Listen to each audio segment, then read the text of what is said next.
안녕하세요. 아나운서 이현주입니다. 안녕하세요. 불꽃남자 댄입니다. 네, 오늘 크립토 인사이트 바로 시작해 보겠습니다.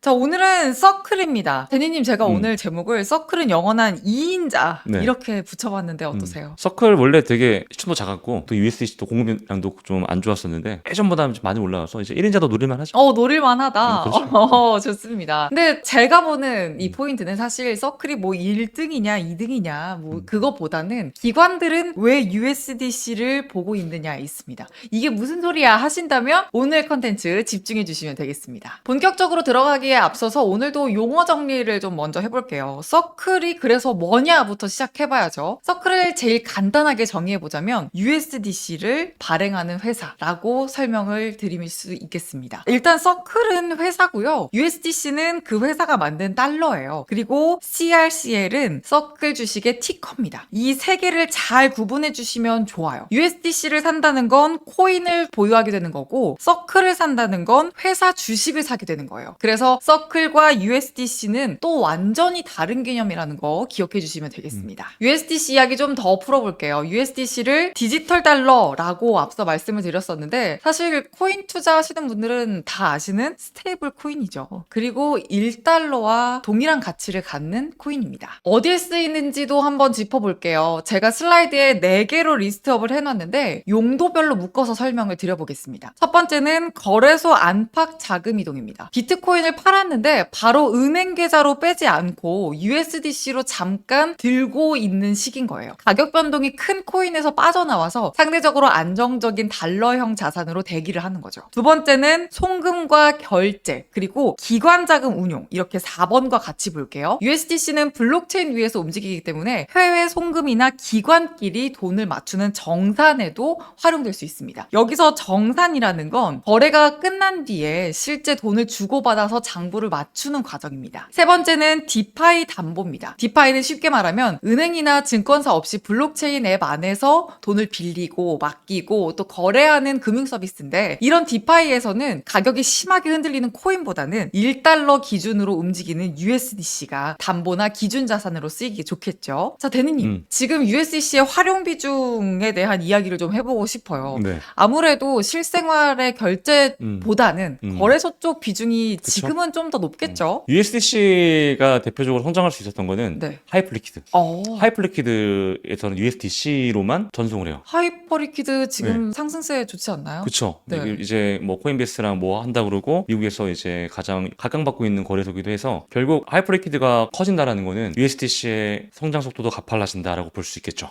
그래서 USDT와 좀 다른 길을 좀 가고 있지 않나, 비슷하지만 유동성이나 측면에서 똑같지만 시장을 좀 잘 탔다? 전 이렇게 봐요.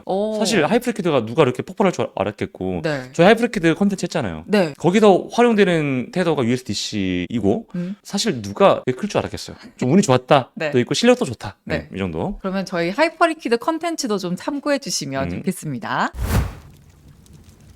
자, 여기서부터가 찐이에요. 이제 서클은 어떻게 돈을 버느냐 이걸 알아봐야 될 텐데 핵심은 USDC의 준비금에 있습니다. 이거 다시 달러로 바꿔주세요 할 때 돌려주기 위해서 보관해두는 자산입니다. 예를 들어서 USDC가 100개 발행됐다면 그 뒤에는 100달러 상당의 현금성 자산이 갖춰져 있어야 합니다. 이게 작년에 통과된 지니어스 액트로 의무가 됐죠. 이 현금성 자산을 미국 단기 국채와 같은 유동성 자산으로 또 운용을 하고 있기 때문에 단기 국채에서 나오는 이자가 그들의 주 수입원이 됩니다. 실제로 2026년 1분기 기준으로 보면요. 서클의 준비금, 즉 단기 국채로 인한 이자 수익은 6억 5천만 달러 정도였습니다. 그리고 전체 총 매출 및 준비금 수익이 6억 9,400만 달러 정도였으니까 대부분이 준비금에서 나온 수익이라고 보면 됩니다. 거의 94% 수준이에요. 근데 여기서 중요한 게 있습니다. 매출이 많이 찍혔다고 그 돈이 다 서클에 남는 건 아니에요. 왜냐하면 USDC를 서클 혼자서 퍼뜨리는 게 아니거든요. 코인베이스 같은 거래소나 유통 파트너들이 USDC를 많이 쓰게 만들고 그 대가로 서클이 비용을 지급하는 구조입니다. 그래서 이 표에서는 딱 3줄만 보시면 돼요. 들어오는 돈이 첫 번째고요. 총 매출 및 준비금 수익 약 6억 9,400만 달러였고요. 두 번째가 중간에서 빠지는 돈, 분배 거래 및 기타 비용 약 4억 680만 달러였죠. 마지막으로 세 번째가 실제 남은 돈, 즉 영업이익이고요. 약 4,500만 달러입니다. 결국 봐야 할 건 이거예요. 서클이 얼마나 벌었냐가 아니라 그 중에서 얼마나 남겼나. 이게 실적표에서 가장 중요한 부분입니다.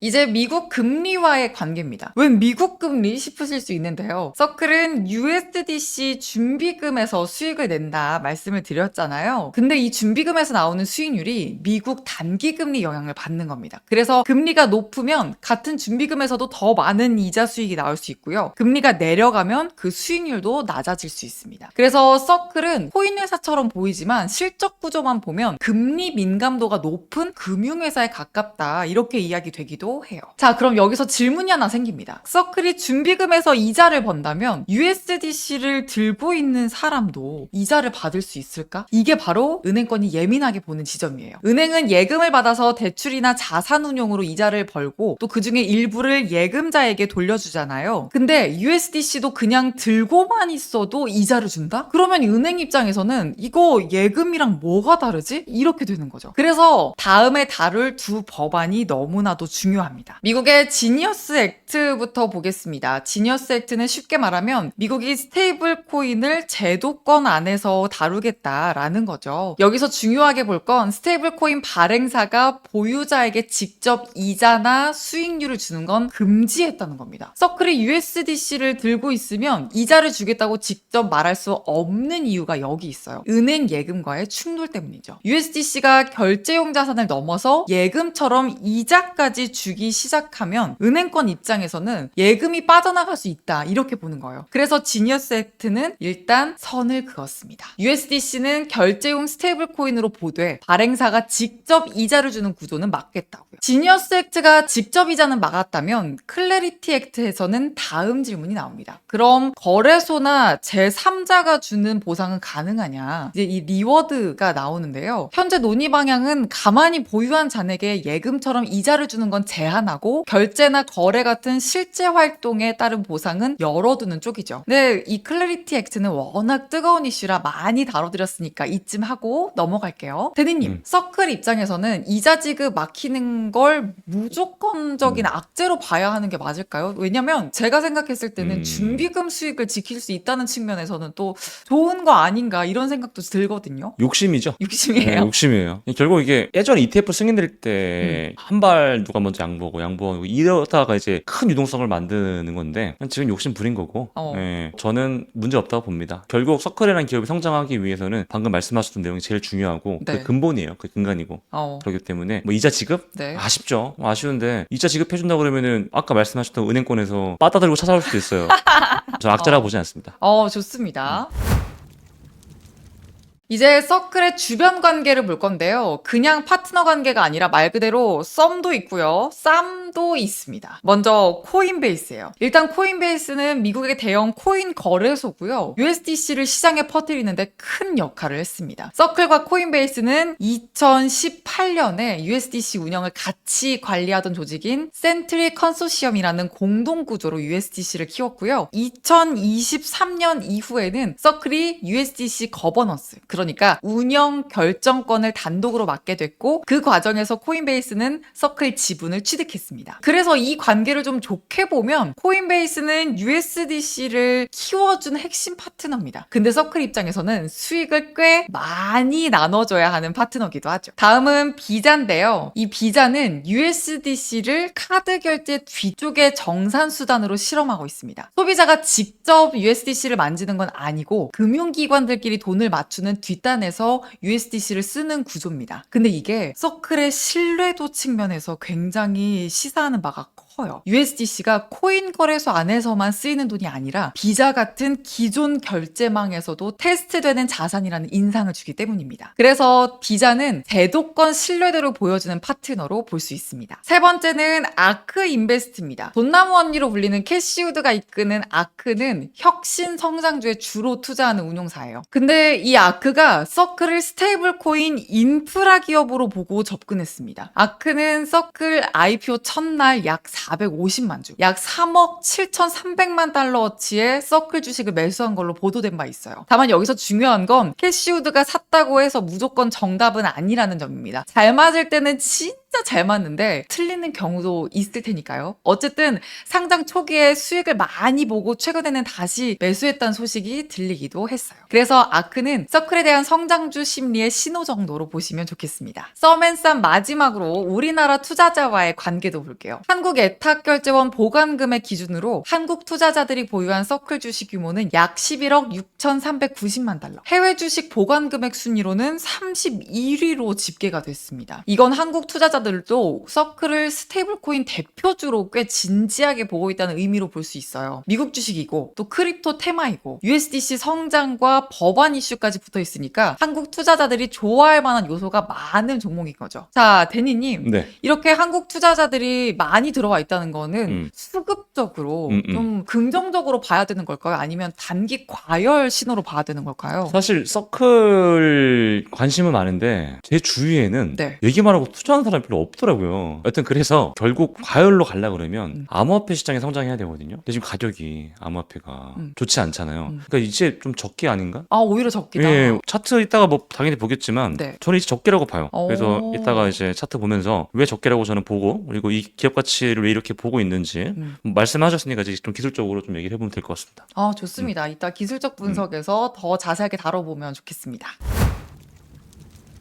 이제 1인자인 테더의 USDT와의 비교 순서입니다. 시장 크기로만 보면 테더가 아직 압도적이죠. 현재 기준 USDT는 약 1896억 달러, USDC는 770억 달러 규모거든요. 하지만 USDC는 규제 친화 이미지, 그리고 준비금 투명성, 기관 네트워크를 앞세워서 기관들이 설명하기 쉬운 스테이블 코인으로 자리 잡고 있습니다. 테더가 시장 사용량의 1등이라면 USDC는 제도권 설명력이 강한 2등인 거죠. 그래서 서클은 2등이라서 별로다 이런 게 아니라 2등인데도 왜 기관의 돈이 붙는가 이 부분을 봐야 됩니다. 데니님, 지금까지 서클에 대한 이야기를 쭉 나눠봤는데요. 네. 이제 차트로 확인해야 될 부분만 남았거든요. 코인베이스랑 서클 차트 한번 같이 볼게요. 아, 좋습니다. 네.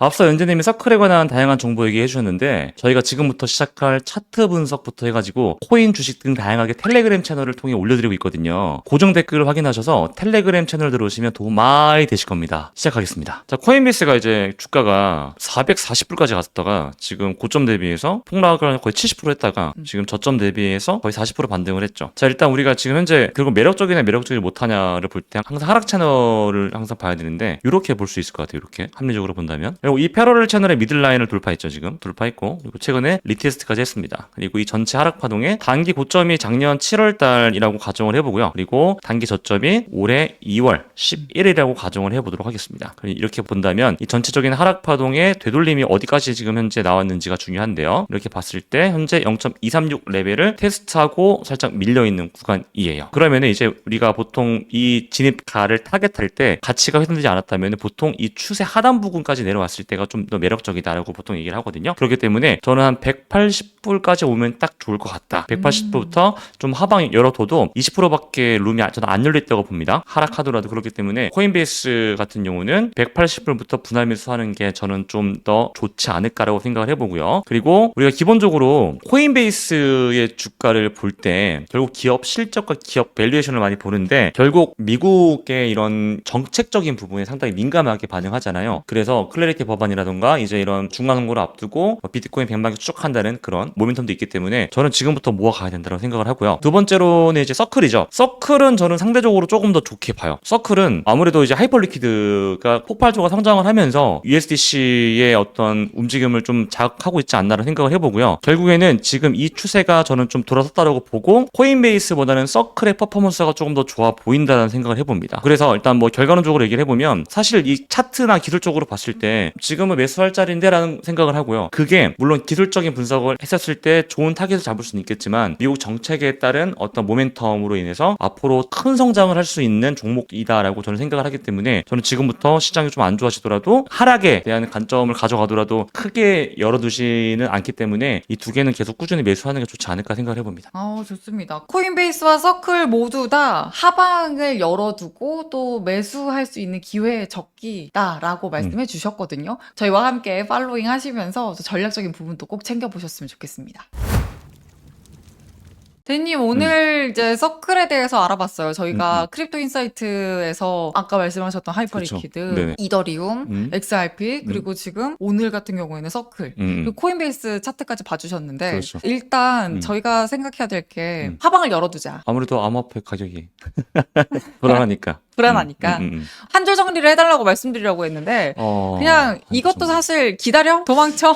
도망쳐보다는 매수 기회 오고 있다. 오고 있다? 그러니까 저점 맞출 생각하지 말고 분할 매수하자. 분할 매수하자. 네, 내려갈 때. 올라갈 때 사모하는 것보다 저는 지금은 좀 상승은 제한적이라고 봐서 서클 그리고 코인베이스 주가가 하락할 거라는 생각을 하고 내려갈 때마다 분할 매수하는 게 조금 더 심리적으로도 좋고 트레이딩 관점도 좋지 않을까 생각해요. 이거는 좀 번외 질문인데 저희 이더리움도 다뤘었잖아요. 그쵸. 근데 이더리움 다룬 후에 가격이 더 내려가고 있거든요. 2100불 제가 오면 사라 그랬죠. 네. 지금 아마 2100불 근처일 텐데 역시 매수 기회. 분할 매수. 아, 분할 매수. 네, 이제부터 매수하시면 될 것 같고 네. 그 관점들 사실 궁금하시면 되게 많을 건데 네. 제가 그 내용들이라던가 이런 부분들은 텔레그램에 저희 다 작성해서 올려드릴 거니까 댓글란 보시고 텔레그램 꼭 접속해 주시면 감사하겠습니다. 좋습니다. 저희가 텔레그램 활용 많이 하실 수 있도록 또 전략적인 부분 진짜 실용적으로 남겨드리니까 댓글란 활용해 주시고요. 구독과 좋아요, 알림 설정도 꼭 해주시기 바랍니다. 오늘은 여기서 마치겠습니다. 감사합니다. 안녕.